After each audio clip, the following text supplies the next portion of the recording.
Jio ટેકિંગના બરેદી soil ટેસ્ટિંગના આપણું હાઇડ્રોજિયોલોજીસ્ટ કરીને અમારી જમીન તૈયાર તો પણ કુવા નહીં આપ્યા. જિલ્લા વિકાસ અધિકારીની મનસ્વી રીતે 12,000 કુવા આપી દીધા. તો એ કુવા માટે અમે એના પાસે પ્રશ્ન કર્યો નથી. મોબાઈલ પાછા હમણાં 5,000 કુવા 1 મહિનામાં આપી દીધા. માત્ર ને માત્ર મહાત્મા ગાંધી રાષ્ટ્રીય રોજગાર યોજના અધિકારીએ એની ગુડબુકમાં સરકારશ્રીની ગુડબુકમાં કામગીરીમાં હું પ્રથમ નંબરે છું. સારી કામગીરી આ રીતે અબજો કરોડો રૂપિયા આપી દીધા અને એનજીઓ મારફત કામ કરે છે. આજે અમારો ગરીબ માણસ જેને ગરીબાઈ શું કે છે, જેના ઘરે ગરીબાઈ આવે એને ગરીબાઈની ખબર પડે, જેને ગરીબાઈ જીવનમાં દેખી નથી એને ગરીબાઈની શું ખબર પડે. હું પોતે આદિવાસી ખેડૂત છું, ધરતીનો ખેડૂત છું, મોટો ખેડૂત છું. મારા લોકો કઈ રીતે જીવન ગુજારે છે, કઈ રીતે રોજગારી મેળવે છે અને સવારથી સાંજ સુધી મા બાપના પેટના ફાળો પૂરો દર ભટકે છે, મજૂરી કરે અને સાંજે સૂકો રોટલો ને મરચું ખવડાવીને મા બાપને સુડાવે. એ દિવસોમાં દેખેલા જે સમાજમાંથી આવું છું અને એનું અમલવારી થતી. પ્રભારી મંત્રી સાહેબને કીધું, પ્રભારી મંત્રી સાહેબ થોડો ટાઈમમાં થોડું પરિવર્તન ચેન્જ થઈ ગયું.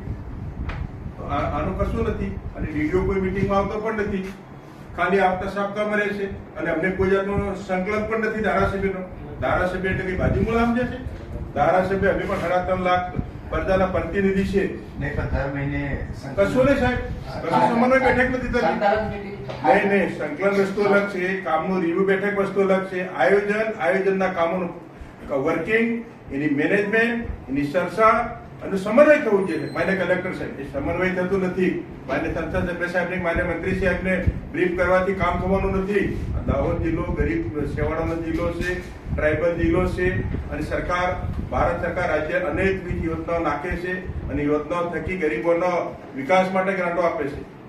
અન્ય અલગ અલગ એડે ગ્રાન્ટ આવે છે. આપણે એવું કરીએ એના માટે તમે મનરેગા માટે એવું કરજો.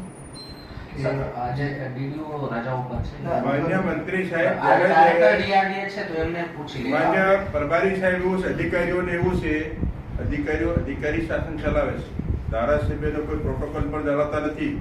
ધારાસભ્યોને એવું છે, અધિકારીઓને છે અમે અધિકારી છે. અધિકારી તમારા કરતા તમારો જયારે નોકરી નહીં મળી ને એ દિવસથી હું 1993 થી સરકાર ચલાવું. સરકારમાં હું આજ દિન સુધી આ જીત એ માણસનો ગુણ વિષય છે. હું સરકારમાં હું ભાગીદારી છે મારી. તમને જેટલું જ્ઞાન નથી ને એટલું અમે ગરીબોની સેવા કરી છે. પણ તમારી વાત સાચી, કશું નથી સાંભળતા સાહેબ. હું એમ કહું છું એના માટે સોલ્યુશન લઈ આપી. તમે ડીઆરડીએ ને સાથે રાખી જિલ્લા પંચાયતના સંબંધિત અધિકારીઓ અને સાહેબ 3 વર્ષથી હું ધારાસભ્ય દિશાની બેઠક, માન્ય સંસદ સભ્યનો ચેરમેન છે, માન્ય ડીડીઓ શ્રીનો સભ્ય સચિવ છે. દિશાની બેઠક હોય 15 દિવસ પહેલા સ્થાનિક ધારાસભ્ય હોય, જિલ્લા પંચાયત પ્રમુખ હોય, પ્રભારી મંત્રી સાહેબ હોય, બધાનું સંકલન સમન્વય કરી અને પછી દિશાની બેઠક બોલાવી છે અને વિસ્તારથી દિશાની બેઠકમાં ચર્ચા થઈ જાય તો શર્ટ ટ્રેન પટ 10 મિનિટમાં ખેલ ખતમ. દાહોદ હતો ત્યાંથી તો પાછળ નિષેકલા ક્રમાંકે જઈ રહ્યો અને ખાલી પેપર વગર દાહોદ આટલું સાહેબ નહીં ચાલે. એવું છે દિશાની મિટિંગ તો આપણે થવાની છે અને એ વખતે આપણે જે ચર્ચા કરવી હોય બધાને છૂટ જ હોય છે. એ વખતે ચર્ચા કરી લેવી અને મનરેગા માટે છે તમે અલગથી મિટિંગ બોલાવો. મિટિંગ બોલાવીને ધારાસભ્યોને હાજર રાખો, બધાને દરેક વિસ્તારનો રિવ્યુ લ્યો. પહેલા એમની પાસેથી સૂચનો માંગી લો કે શું કરવાનું છે. કારણ કે આપણે તો સામાન્ય રીતે તો એવું છે ગ્રામ સભા નક્કી કરે પછી જ આપણે એનું કરતા હોઈએ છીએ. પ્રભારી સાહેબ ધારાસભ્ય કદાચ બોલાય તો વાત કરો, અમને હજી તો ઓળખતા નથી. ડીઆરડી નિયામક અમને અમારા દ્વારા હજી તો એક બેઠક નથી કરી. ને પણ કરશે. હવે તમે તારીખ નક્કી આજે જ કરી લેજો.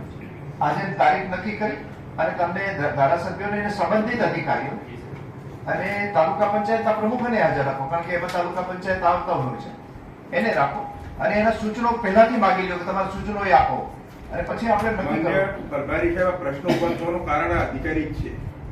અધિકારીને પદાધિકારીનો સમન્વય ના જળવાય તો દિન પ્રતિદિન પ્રશ્નો ઉભા થવાના છે. પ્રશ્ન હલ કરવાને બદલે અધિકારીઓ જ પ્રશ્ન ઉભા કરે. અધિકારીઓ જ આપણે એવું છે કે આપણે સંકલન રાખીને આપણે કરવાનું છે, આપણે ઇન્શ્યોર કરવાનું છે. આપણે જનપ્રતિનિધિ છીએ એટલે એમના સૂચનો પ્રમાણે જ આપણે કરવાનું કે ભાઈ આપણે આ પ્રમાણે કામ કરવાનું છે.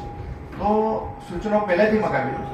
15 કે 20 દિવસ પછી ફરી પાછી મીટિંગ રાખો. મીટિંગ રાખીને કરી લેવાનું આપણે જે કરવાનું. હવે એક મિનિટ પછી હું જરાક વાત પૂરી કરી લઉં પછી વારાફરતી બધા